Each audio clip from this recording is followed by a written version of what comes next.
Syekh Abdul Wahab Asy'arani.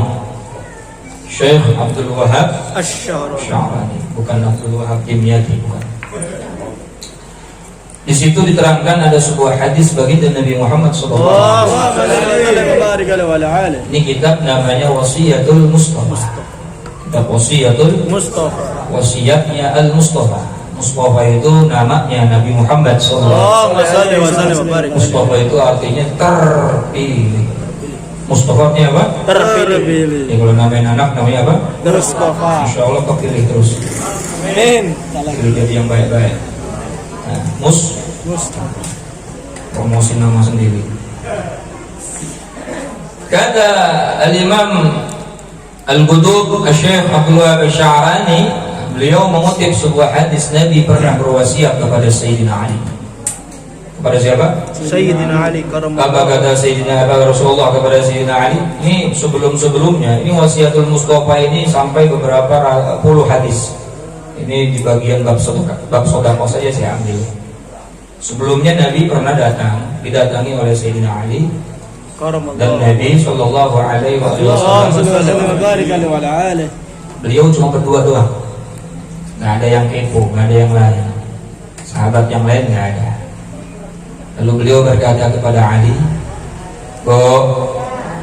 "Anta minni bimanzilati Harun min Musa." Kamu itu derajatnya seperti derajatnya Nabi Harun dengan Nabi Musa. Derajat kamu, mulianya kamu itu seperti kamu itu derajatnya seperti Nabi Harun yang menemani dakwahnya Nabi Musa. Hanya saja nggak ada lagi Nabi setelah aku, maka kamu nggak dijadiin Nabi. Cukup menjadi sahabat. Tapi derajatnya sama seperti derajatnya Nabi Harun yang menemani dakwahnya Nabi Musa. Masya Allah. Mulia nggak tuh? Mulia nggak bu? Mulia. Makanya Nabi akhirnya beliau mengambil Sayyidina Ali sebagai menantu. Kenapa? Ya karena mulia. Walaupun Ali itu, mohon maaf, miskin, nggak punya apa-apa. Miskin, nggak punya apa-apa. Dia anak pamannya Rasulullah, Abi Thalib juga miskin. Jadi Sayyidina Ali itu hakikatnya adalah sepupunya Nabi. Nabi punya bapak Abdullah, Ali punya bapak Abi Thalib sama Sayyidina Abdullah sama adik kandung. Jadi siapa? Sepupu. Cuma rada sedikit jauh, akhirnya Nabi punya anak Sayyidatuna Fatimah. Sayyidatuna Fatimah akhirnya dinikahin sama sepupunya Nabi, yaitu Sayyidina Ali karamallahu. Memang gak ada orang banyak. Memang gak ada sahabat yang lain. Wah, yang melamar Sayyidina Fatimah Zahra itu luar biasa banyak. Sampai-sampai Sayyidina Ali itu cinta dalam diam. Melihat Sayyidina Fatimah Zahra itu cinta, tapi gak berani mengungkapkan. Apalagi sampai Abu Bakar datang ngelamar, aduh, senior lewat. Sayyidina Umar ngelamar, aduh, ambil. Sayyidina Utsman datang lagi ke Rasulullah ngelamar Fatimah tuh, waduh, apalagi Sayyidina Utsman datang. Ini orang kaya nih, yang sampai sekarang rekening tertua di dunia adalah rekeningnya atas nama Utsman bin Affan. Dia punya sumur dan kebun kurma di kota Mekah itu masih ada dan diwakafkan untuk umat. Masya Allah, luar biasa. Sampai sekarang masih ada. Namanya Utsman bin Affan. Di bank itu namanya apa? Utsman bin Affan. Ali dalam hati, ya Allah, yang datang orang-orang top semua, apalah diriku, hanya seorang pemuda tak punya apa-apa. Tapi Rasulullah tahu hatinya Sayyidina Ali. Rasulullah menolak seluruh lamaran sahabat-sahabatnya, lalu memilih pada Sayyidina Ali untuk menikahi putrinya. Ternyata Sayyidatuna Fatimah juga diam-diam cinta kepada Sayyidina Ali. Oh, udah lama tuh ternyata. Dokem berdua. Cinta dalam hati. Kalau Nabi mata duitan diterima nggak Sayyidina Utsman bin Affan? Terima. Tapi Nabi melihat kemuliaan. Makanya di Jawa Timur itu banyak ulama-ulama, kiai-kiai khawatir anaknya ini jatuh ke tangan yang nggak bertanggung jawab, sepupu-sepupu dikawinin. Walaupun sepupu 2 kali, kalau bisa sih jangan sepupu banget ya, karena walaupun sah itu bahayanya nanti lahirnya kurang sempurna lah, ada sedikit cacat. Makanya Rasulullah yang sepupuan sama Sayyidina Ali. Kalau Sayyidah Fatimah bawahnya lagi, berarti masih ada 1 jalur lagi gitu. Walaupun secara hukum sepupu itu adalah halal, ini sepupu halal, hati-hati. Berarti sesuatu yang halal auratnya haram dilihat. Misanan itu batal wudu, hati-hati, karena halal ini kan silaturahim, the big family, halal bihalal, salaman cibika cibiki, bukan halal bihalal, haram biharam itu namanya. Betul kan? Termasuk ipar juga dinikahin halal. Kang Jain punya bininya punya kakak atau punya adik, kemudian bininya Mang Jain cerai atau meninggal dunia, lalu kakaknya demen sama Mang Jain, boleh nggak dinikahin tuh? Boleh. Ipar boleh nggak dinikahin? Boleh. Adiknya boleh nggak dinikahin? Boleh. Wakat aja. Boleh. Makanya karena dia halal dinikah, maka auratnya juga haram dilihat. Gak boleh pegangan tak buah. Iya. Betul. Orang sepupu aja. Yang mahram itu pamannya, yang mahram itu bibinya, anaknya orang. Ngerti nggak? Ngerti nggak? Ini kan kita selama ini sama sepupu kayak mahram. Saya mau tanya, mahram apa sih artinya? Yang haram. Berkali-kali kita ngaji gak kapal-kapal juga. Apa artinya mahram? Orang yang haram dinikahin. Yang haram dinikahin bibi, yang haram dinikahin paman. Bahkan nih, misalnya kita punya paman, bapak kita, adik kakak dengan bibi kita. Terus bibi kita itu punya suami, atau kita punya orang tua, punya kakaknya punya istri. Yang mahram itu yang pamannya, istrinya bukan. Ngerti nggak? Bibinya tapi bukan dari nasab gitu. Maka dia bukan termasuk mahram. Cium tangan hukumnya batal. Tapi kalau bibinya nasab, artinya adik kakak, baru itu tidak batal. Paham nggak kira-kira? Bang Jae punya bapak Mang Bakar, Bang Bakar punya adik Nyi Hindun punya suami Mang, apalagi nih Husein. Maka Mang Jae mahramnya cuma bibinya, itu laki-laki ya. Ini yang perempuan misalnya, Mang Jae punya bapak Mang, atau punya ibu Nyi Hindun punya kakak Mang Bakar punya istri Nyi Fatimah sama Jaed, batal wudu. Walaupun bibi, tapi bibi karena ketemu sama ngerti nggak? Awasnya dia ini langsung pegang aja, semua pegang. Udah tua juga, kata setan tua masuk ntar. Masya Allah. Kemana-mana kita yang ngajinya ya. Ali ketemu sama Nabi, dipanggil sama Nabi, berduaan doang dalam satu ruangan. Maka kata Rasulullah, kamu ini derajatnya lebih mulia, kamu ini derajatnya mulia seperti derajatnya Nabi Harun yang menemani Nabi Musa. Cuma saja nggak ada lagi Nabi setelah aku, kamu nggak dijadikan berarti Apa kata Rasulullah kepada Sayyidina Ali? Alika saddaka ala mautaka, wahai Ali, bersedekahlah engkau buat orang-orangmu yang sudah mati.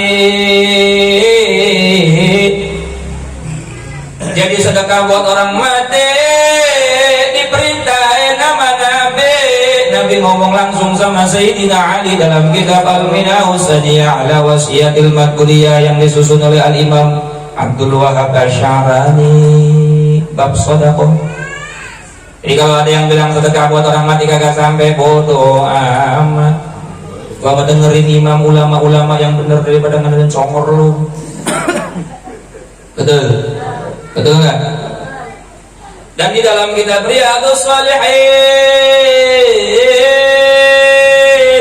yang disusun oleh Al-Imam An-Nawawi, Nabi juga pernah bersabda, tasaddaqu ala anfusikum wa ala amwatikum, bersedekahlah kamu buat diri kalian sendiri dan buat orang-orangmu yang sudah mati, walau bi syurbati ma'in, meskipun hanya dengan seteguk air. Walaupun seteguk air, manfaatnya luar biasa. Bayangkan seorang pelacur cuma gara-gara ngasih sodako air buat anjing. Awas nih, saya nggak melihat ke mana-mana, saya merem ya. Takut ada yang tersongging. Seorang pelacur dia sedekah cuma seteguk air buat seekor anjing, akhirnya Allah kasih rahmat dia dan masuk surga. Wow, seteguk air. Apalagi segalon. Apalagi satu toren. Apalagi muayarin. Masya Allah. Makanya sedekah air itu luar biasa. Ini musim haji kalau di Mekah itu banyak orang wakaf air. Pernah ke sana, Bu? Melihat tangki? Belum? Mudah-mudahan semuanya bisa berangkat. Tanah Abang. Belum kelar doa saya, jangan diketawain. Tanah Abang dulu beli perlengkapan haji, baru ke tanah suci bareng-bareng. Main ketawa aja, seuzon aja mau. Saya emang gak pernah ngedoain jelek, Bu. Doanya baik-baik, semua kaya, panjang umur sampai kiamat kurang 2 hari. Ya. Sampai-sampai dalam Al-Quran Allah Subhanahu wa Ta'ala berfirman, orang-orang itu akan menyesal pada saat nanti dibangkitkan. Yang mereka sesali adalah waktu hidup dia nggak pernah sedekah. Waktu hidup nggak pernah apa? Sedekah. Rabbi laula akhartani ila ajalin qarib fa asaddaqa wa akum minas shalihin. Ya Allah, tunda sebentar lagi, jangan sekarang matinya, jangan ya Allah, sehari ke 2 hari lagi. Fa'asodakoh, saya pasti akan sodakokan semua harta saya. Oh, yang diucapin apa? Sodakoh.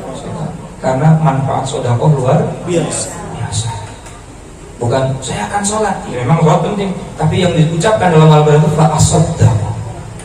Sodakoh itu luar biasa. Manfaat buat yang hidup, juga buat yang mati. Nah, jangan pelit-pelit. Orang pelit kuburannya sempit. Betul.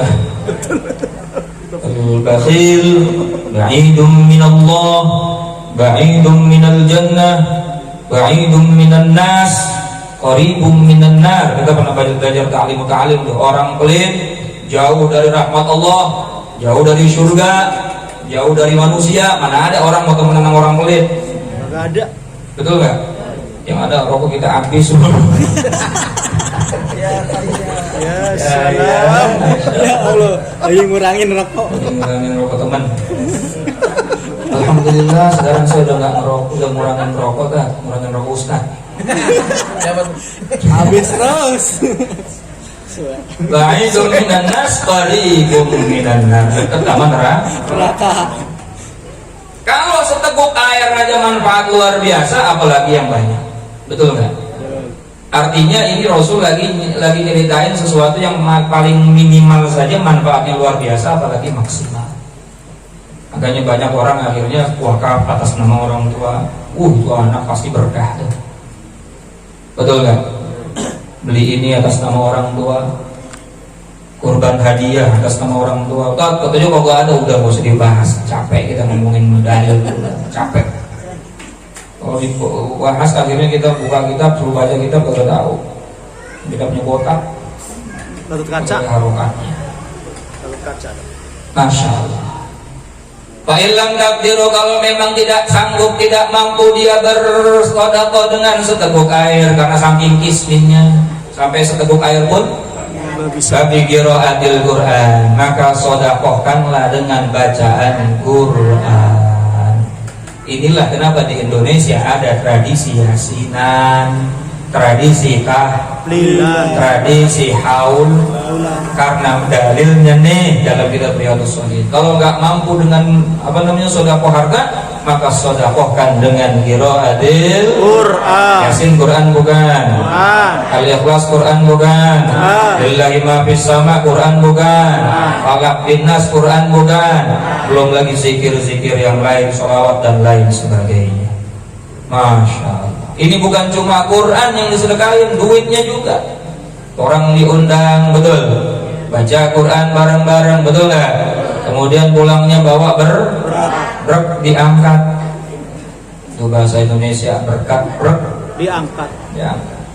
Fa illam takdiru, kalau memang nggak sanggup juga dia baca Quran karena baru jadi santri TPA, Taman Pendidikan Aki-Aki, yang nggak lulus.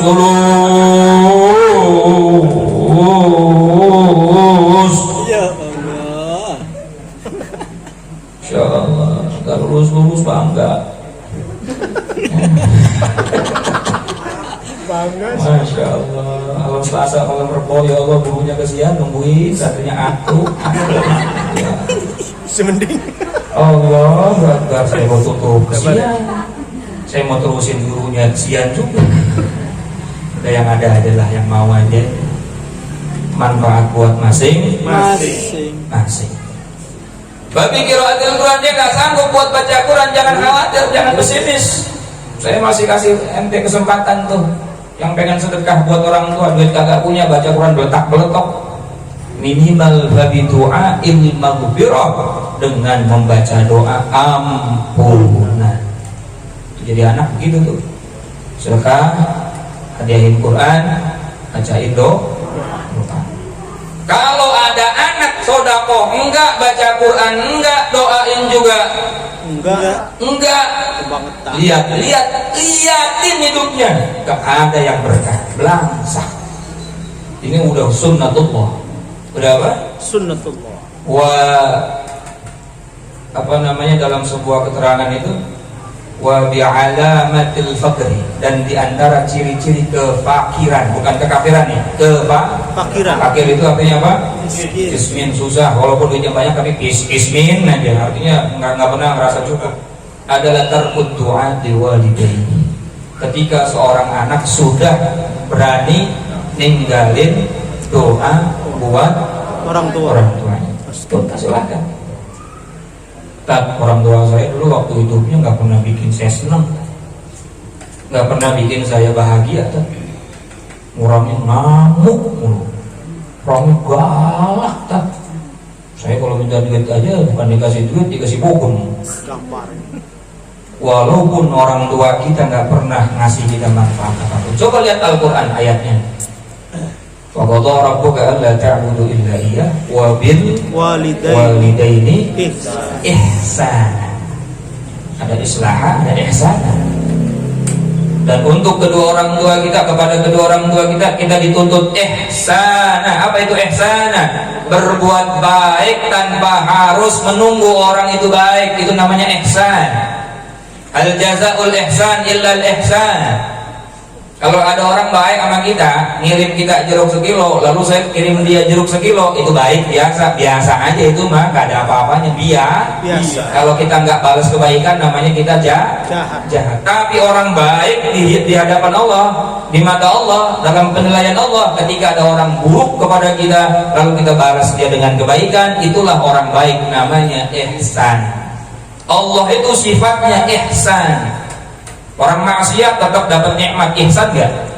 Enggak, sholat dia subuh kesiangan, Allah kasih rezeki. Tiba-tiba embeng ini bunyi, itu.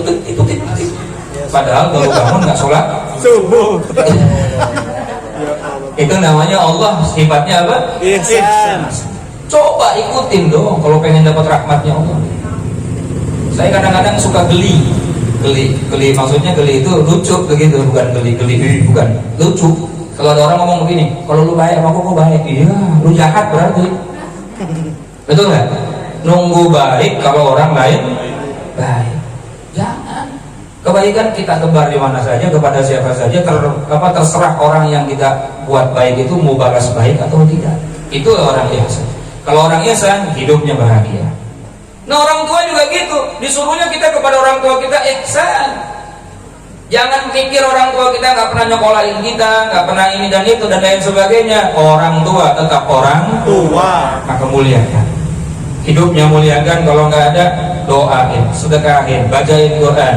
Masya Allah, berkah hidup kita insya Allah. Saya mau terangin begini, tadi siang saya ziarah dulu ke orang tua. Kenapa? Saya takut jargoni. Ngomong doang ngomong cuma ziarah. Saya mau ngomong begini, ziarah dulu ke orang tua. Karena besok saya mau ke Pandeglang, mau ngopi di bawah gunung, refreshing.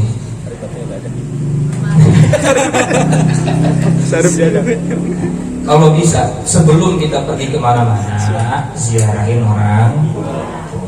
Yang masih hidup sebelum kita pergi kemana-mana, izin sama orang, pamit sama orang, itu ente jadi anak saleh. Jangan sampai orang tua kita, ya Allah, orang tua itu walaupun orang tua kita nggak pernah sholat, nggak pernah puasa, nggak pernah ngaji, itu mulutnya mandi, tau mandi nggak? Mandi tau nggak? Orang tua tuh ngomong, ucapannya mandi, ujarah, malati, tau malati nggak? Ngalatin, ada cerita ini cerita kisah nyata. Ada, saya nggak sebutin daerahnya, takut ada orang situ, takut nanti ustaz tahu. Saya nggak sebutin sih, apa namanya daerahnya, tapi itu kisahnya. Belum lama. Ada anak minta duit sama orang tua, sama ibunya. Pada saat dia minta duit sama ibunya mungkin lagi nggak punya uang, kemudian ibunya ngomong lu anggur, ya ngomongnya ada rada kasar, kemudian bikin si anak ini marah akhirnya mukul. Nah ini bahaya. Pada saat mukul tuh orang tua hilang kendali. Pada saat hilang kendali, tangan lu bakalan buntung. Tuh anak pergi ke Jakarta, nggak sampai 1 hari tangannya buntung karena waktu di bis dia nggak sengaja lagi buka jendela, tangannya kepleset, kebuka begini, ada mobil bis yang lain nyalip ya, akhirnya tangannya buntung beneran. Lalu orang tua nggak sholat orang tuanya. Makanya ibu-ibu hati-hati bu, jangan gampang malatin kalau mau ngomongin anak ngomong aja, mudah-mudahan lu kaya, gitu. Mudah-mudahan lu pinter. Jangan anak baru salah dikit gubluk, bibu, tolol. Ini anaknya gede sedikit salah sendiri, mulut orang tua luar biasa.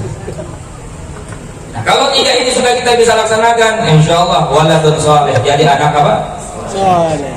Ketika kita sudah memberikan sedekah kepada ahli kubur kita, nah kita lanjutkan nih hadisnya Rasul kepada Sayyidina Ali.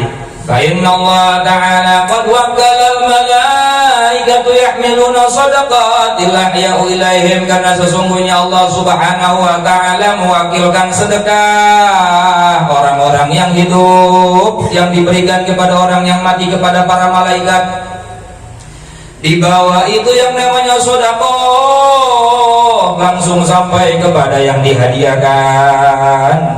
Misalnya penjahit buka dompet, ngambil uang 100.000, ya Allah saya sedekahkan uang 100.000 ini untuk ayah saya, maka langsung dibawa itu pahala kepada ayahnya, kepada ahli kubur. Dan sampai detik itu juga nggak nungguin besok, karena yang ngirim malaikat bukan JNT. Kalau JNT manusia Lama, proses apa? Minta nomor resi dulu. Ya, udahlah. Pada saat sudah sampai itu pahala kepada orang yang sudah meninggal dunia, apa kata orang yang meninggal dunia? Siapapun orang, apalagi orang tua kita, siapapun orang yang kita sedekahkan, sampai itu pahalanya, wa yaqulun, mereka berkata, yafrahuna, dengan keadaan yang sangat bergembira, farhan syadidan, gembira yang sangat dahsyat. Sambil mereka berkata, Rabbana ighfir liman nawwara qabrana, ya Allah, ampunilah dosanya orang-orang yang udah bikin kubur saya bercahaya. Wa basyirhu bil jannati kama basyarna biha, dan berikan kabar gembira buat mereka yang udah bikin kubur saya ini bercahaya dan penuh dengan rahmat, dengan surga dan kemuliaannya. Jadi orang di dalam kubur masih bisa ngedoain orang yang masih hidup. Masya Allah. Makanya enak kita ngedoain orang. Tawasul kita kan panjang tuh ya, betul kan? yang ditawasulin langsung ngomong, ya Allah ampunin dosanya si Amin, Amin. ya Allah ampunin dosanya si Kalong. Begitu tuh yang ditawasulin. Yang tawasulin banyak banget. Bahkan kita nggak pernah bosan untuk mintain ampunan buat saudara kita muslimin, Muslim. mukminin Mukmin. yang hidup ataupun yang sudah meninggal Dunia. Ya Allah, jangan pernah bosan berbuat baik walaupun kepada yang sudah tidak ada. Yang masih ada, wah harus lebih spesial lagi. Betul. Ini orang-orang bego aja nih, kalau ada orang bilang ntar aja udah mati baru berbakti, ya betul nggak? Bagaimana dia akan mendapatkan itu orang tua sementara masih hidup sia-siakan? Awas, kebahagiaan kita sebagai anak tergantung ridho orang tua kepada kita. Yang hidup bisa meridhoi, yang mati pun juga bisa meridhoi. Ini 10 menit tentang haul. Kita lanjutkan, janji saya masih kuat? Masih kuat? Saya udah nggak kuat dari maghrib nih, tentang masalah kurban. Saya singkat aja deh. Kurban menurut Imam Syafi'i hukumnya sunnah muakkad. Apa? Sunnah muakkad. Sunnah Muakkad. muakkad. Apa artinya sunnah muakkad? Dianjurkan. Sunnah yang dikuatkan untuk dikerjakan. Awas nih, jangan gara-gara sunnah ini orang yang sudah bicara seperti itu khawatir nanti jauh dengan Rasulullah. Orang yang menyepelekan sunnah khawatir nanti dia jauh dengan Rasulullah. Walaupun sunnah, usahakan kita bisa mengerjakan.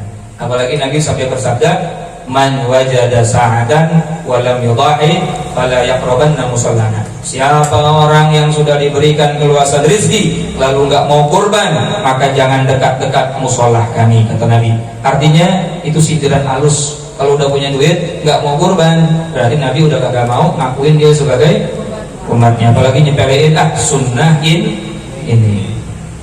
Jangan, apapun sunnahnya jangan dikatakan wah cuma sunnah, jangan.